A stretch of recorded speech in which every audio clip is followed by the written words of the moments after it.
Have you ever looked at a photo of yourself and thought, damn, I was dying and nobody knew it?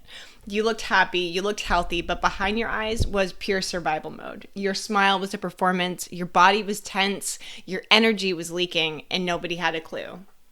That is what trauma does. It doesn't just live in your memories, it lives in your body. And this episode is going to show you exactly what that means, because trauma isn't some vague emotional buzzword. It's not something that you just journal through or sage away. Trauma is a body response. And when you start to understand how it shows up, you can finally stop blaming yourself and start setting yourself free. I am Meaghan Webster. I'm an abuse recovery coach, a trauma-informed strategist, and a woman a narcissist hopes to never meet twice. This is the Narcissist's Worst Nightmare podcast, and today we are talking about how trauma gets stored in the body, how to recognize the physical symptoms of emotional abuse, and how to begin releasing it so you finally feel safe again. Now, if you are listening to this on Spotify or Apple Podcasts, you're going to want to head over to YouTube. What I am about to show you are photos of before, during, and after my physical state, what it looked like, and what changed through each of my narcissistic abusive relationships. How did I come to awareness on this? I'm going to show you guys the videos, but last week on my business coaching account, I shared a past reel, a video from a month ago, onto my stories, and then I shared a video that I did that day.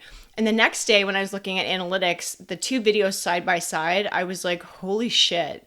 I don't even look like myself, and that was only 30 days prior. So I got curious and I went looking for other photos for other timelines, and wait until you see this. Now, I have always known that trauma was stored in the body, but it was such a awakening for me to see it in black and white. And if you've ever experienced abuse or toxicity or living with a narcissist or have a narcissist in your life, I bet my bank account right now that if you go and look for photos or videos on that timeline, if you have them, while you were together, you will see when the abuse started and you will see when the trauma physically manifested in your body. It changes how you physically exist in this world. This feels like a very vulnerable share, you guys. You are going to learn a lot more about my story as a whole, including, of course, my narcissistic relationships that I was in. And I want you to pay attention to things like my eyes, my skin, my face, my posture, because when I say trauma lives in your body, it does mean how it changes you physically. So I was trying to figure out the best way to show you guys, so I chose Canva as a platform. This timeline, this was before my first narcissistic abusive relationship. I was living in Toronto. I was on my own at the time. I was working through some struggles with an eating disorder. I'd finished a inpatient stay earlier that year. Obviously, I love that mirror for selfies. That's my doggo. But I was single. I was dating. I was working as a bartender. I think from what I remember anyways, like my life was pretty good. I loved my roommates in the area of Toronto that I lived in. And then I met someone, right? I don't have a lot of photos from the time that I was in Toronto to the time that we started living together. These are, I'm going to zoom in a little bit just so you can see it. I have struggled with alcohol in the past. I've been sober almost 5 years, and alcohol was also a part of this. To share a little bit of the background, I lived on a tiny sailboat with this person. It was a 26-foot sailboat in Port Credit, and the amount of conflict and issues that we had, like very early on, this relationship and my marriage look very much the same. In the first 30 days, they were this like incredible person that was like loving, kind, giving, supportive, like anything you could have ever asked for. And once I had moved, I was in their space, it became somebody I didn't know. And I was very unwell at the time with my drinking, and I was struggling a lot with my mental health. And I'm sure you can relate to this too. I was in a place in my life that I believed they were that person, the first person that I met, and they were having a hard time. They were going through some stuff with their workplace. So it wasn't them. So I justified and I rationalized a lot of the behavior. And in the beginning of this relationship, it was emotional abuse. Over the 4 years, there was instances of physical harm. I'm talking, you could see that I was standing on the other side of a door that was a clear glass door, and they would just like shove it open, and it would be this big like, I'm sorry, I didn't see you, I wasn't paying attention. Things like leaving me in the shower room with the door unlocked at a yacht club, like a public place. And then the financial abuse started. So they had struggled with their work. I have no issue as a partner of filling some gaps there, but it became Every night that I came home from bartending, like I had to show him how much money I made, and that was kept on the boat and that was used for our purposes. My bank account was checked, things like that. And then the physical abuse really started full tilt. And it was someone that when I had first shared this with people, you know, not a lot of people knew about this area of my life. I kept it pretty under wraps. I was quite embarrassed that I was in this situation. This was a relationship that I tried to leave 11 times before I actually fully left. And when I shared, you know, they get mean, they're rude, they're aggressive, they're this or that, they're like, you need to worry about your safety. You know, this person is unpredictable. You don't know what their temper is going to get like. And I kept saying things like, they would never hit me, and I know that. Like, that's just not who they are, until they did. There were a lot of instances where physical harm was done, but this is what my state looked like. If you guys just look at the two differences between like those photos, what I've noticed the most is my eyes. Now, this one I feel like is a bit of an unfair share because I know that I was drinking heavily in these photos, but after I left that relationship, I went on like a really big healing journey, obviously. This was me like a couple months out of that relationship. I was in a recovery community. I think I was around 6 months sober in these photos. I was finally living life, and I had gone cold turkey and cut this person off. There was no more contact, and I finally felt like a real human being existing in this world. And during that time frame, I had also met somebody. We were online dating at a distance, so there was minimal contact at first. And the more that I got deeper into my sobriety journey, I figured out things that I wanted out of a relationship and like kind of started my standards of like what I would and wouldn't tolerate given the relationship I had just been in. And this is at the beginning of that relationship. We're speaking about my marriage. This is like right when I moved to New Brunswick. You can see like my eyes are clear. My smile is big. My posture, I have strong eye contact. I remember being really happy. And this relationship was also the same thing.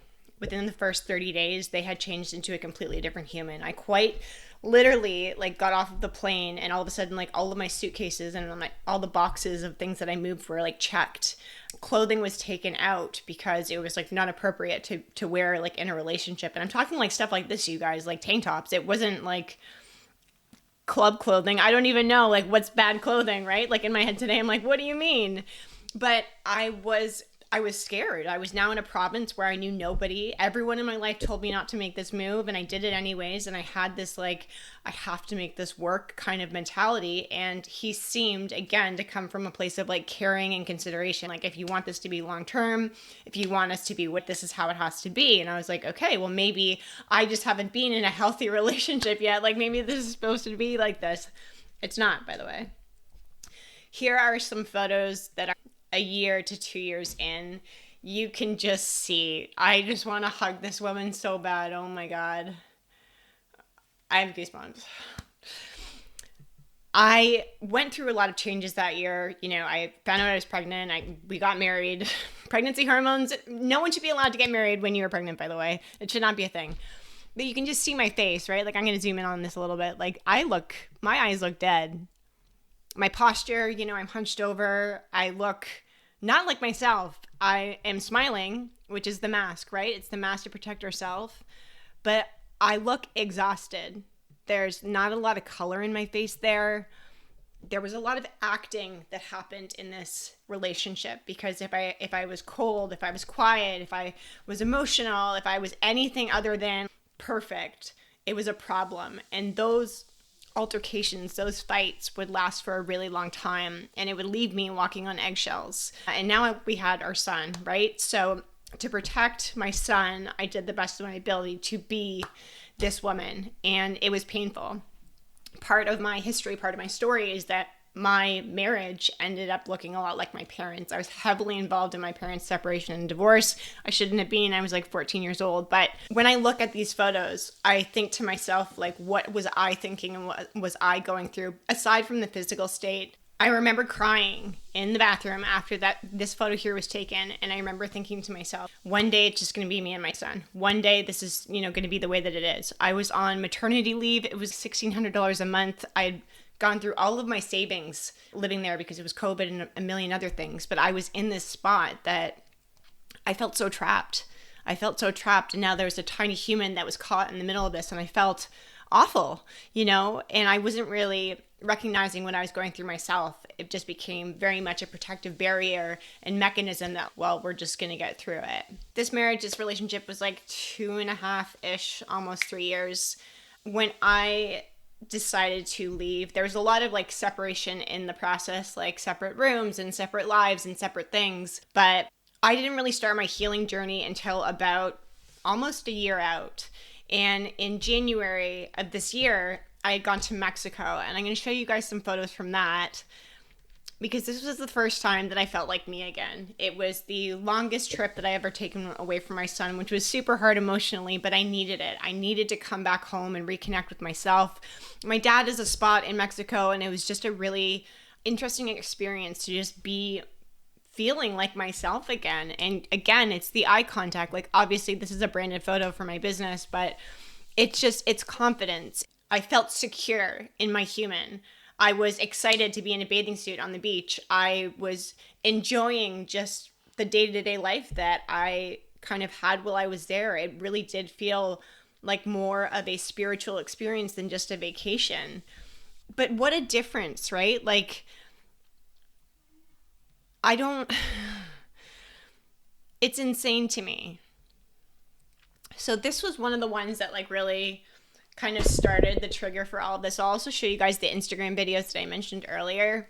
So this video on the left here, this is for my business TikTok, but that video, I was in the marriage, really struggling. I look exhausted. My eye contact is horrible. I look uncomfortable. The video on the right here was from a month ago, and this video was from a couple weeks ago.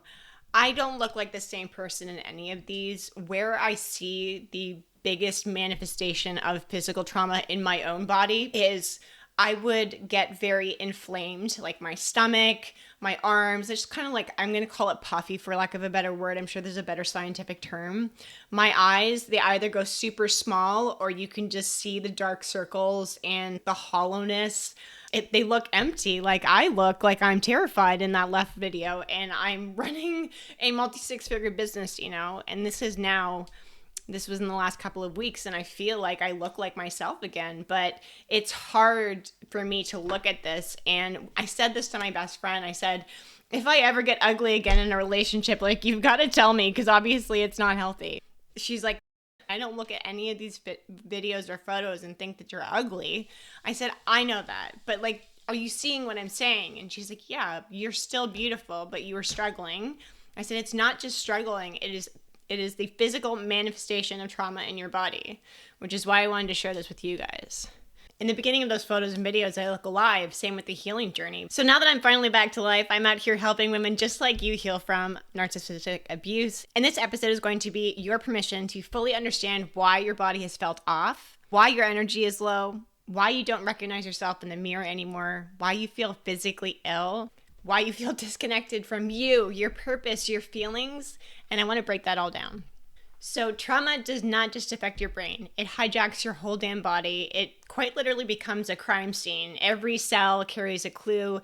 Every ache, every tired muscle, every symptom that cannot be explained. It's your body saying there is something we have not dealt with yet. But here's what most people don't realize. Trauma doesn't need to be a new wound to stay alive. It feeds on the echoes, the patterns, the environments, the triggers that feel like home, even if that home is hell. When you live in emotional war zones, your body adapts, it rewires, and it builds a fortress. Hypervigilance becomes your new normal. You can hear a shift in tone before it becomes a scream. You read micro expressions and energy like survival cues. Your intuition gets super sharp, and it's not because you're gifted, it's because your life depended on it. Even when things are good, your body is scanning the room for danger. Your heart races when you're sitting still. Your gut turns when your phone dings or you get a text. You tense up when somebody says your name because you don't know if it's love or a landmine. Your body is so brilliant. It is not failing you, it's protecting you. But now you're safe, and it doesn't know how to stop protecting you. Trauma isn't always loud. Sometimes it whispers. It just numbs you out. It disconnects, and you become a ghost in your own life. Present, but not here. alive but not living. You've been scanning, searching, bracing, anticipating for a hit that doesn't come. And when it doesn't come, you almost feel worse because your body is stuck in a loop. Your sleep is shallow. Your jaw is steel. Your shoulders are armor. You can barely breathe. Your breath barely moves past your chest. You've forgotten what it feels like to be soft, to be safe, to belong in your body without flinching. That is trauma. So you want to know if trauma is still living in your body. I want you to look at how you move. Do you flinch when someone enters a room too fast? Do you apologize when you ask for what you need? Do you freeze when someone says we need to talk? Do you shrink to fit in spaces that you should be expanding? Are you estimating what's to come in a conversation? Do you feel guilty when things are calm while you're waiting for the other shoe to drop? And you cannot relax unless you're busy, achieving, fixing, hiding. Because stillness never meant safety to you. It meant the tension before the explosion. You are exhausted all the time, but wired at night. You eat to soothe or you starve to punish. You scroll through old texts or videos or photos or music like it's scripture. And it's not because they were loving. It's because they were familiar. And you'll say things out loud like, I miss him. But what you actually miss is the predictability of the chaos. The rhythm that your body learned to dance to, even if it shredded you apart. You're not crazy. You're not broken. You are trauma trained, and your rituals are red flags in disguise. You're replaying things that have happened to see where you went wrong. You're obsessively checking their social media. You're practicing what to say to them when they come home, when they show up, just to keep the peace. Feeling off when things are good and just calling it your intuition, when it's really unprocessed chaos trying to find somewhere to land. Your body is trying to protect you, but what protected you is now keeping you stuck. So this is where we're going to break the myth, okay? This is where we're going to break the myth. You didn't stay because you were weak. You stayed because you were biologically bonded. And a trauma bond is not just emotional attachment, it is a psychological loop between pain and relief, chaos and calm. You're addicted to a pattern, not because you wanted it, but because it was the only thing that made your nervous system feel alive. Let me say that again. You were addicted to them. You were addicted to relief. And every time they love bombed you, the dopamine surged. Every apology, an oxytocin hit. Every punishment or withdrawal is a cortisol spike. Every breadcrumb of affection, another hit of hope, and your system was begging for more. So when you tried to leave, you shook, you spiraled, you panicked because your body was going into withdrawal from that cycle because that's your baseline, which is why we block, unblock, walk away, come back. Why you knew it was wrong, but you still couldn't stop. Because trauma is not about love, it's about survival. Your body wasn't sabotaging you, it was trying to keep you alive. So when someone says things to you, why didn't you just leave? You can say, because my body thought he was oxygen. I had to teach myself to breathe without him. Healing is not sexy. It is sacred warfare. You are peeling back layers and layers of programming that told you pain was love, chaos was passion, and control was safety. It's not linear, it's not cute, it's not a TikTok trend. You're breaking generational chains with your hands while you are still shaking. It's sitting in your car screaming instead of texting this person. It's breathing through a trigger without needing to collapse. It's saying no, and that's the full statement and not apologizing for it. It is resting. It is sitting in silence and not having to earn it first. It's letting yourself eat, even if you don't feel worthy. It's not stalking his pages at 3 o'clock in the morning. It's staying present in your own body, even if it does feel like a battlefield. Healing is confronting that you were never crazy. You were dysregulated. You were trained to perform for love. You were surviving a war that nobody could see. And when the war ends, you don't just heal, you rise. I showed you those photos. Your skin glows differently. Your eyes stop darting. Your shoulders drop. Your body whispers, maybe we're safe now. It's beautiful and it's powerful. If you want to release the trauma in your body, you have to physically move it out. It's the only way that we get to release it. Your nervous system isn't a mindset problem. It's a physiological system that needs retraining. That means that safety has to become a felt experience, not just a nice idea. So I want to talk to you about how you can start doing this today. Awareness is number one that goes beyond thoughts. Notice when your chest gets tight, when your stomach drops, when your throat closes up, or your legs or fingers go numb. That is not anxiety out of nowhere. That's your body reliving something that it doesn't even consciously remember. When that happens, do not fix it, feel it. Place your hands on your chest, on your belly, on your thighs. Touch is regulation. You're anchoring into your body and say things out loud like, we are safe. I do not live in my past. I am not with them anymore. This is not a threat. I am healing. Grounding through your feet.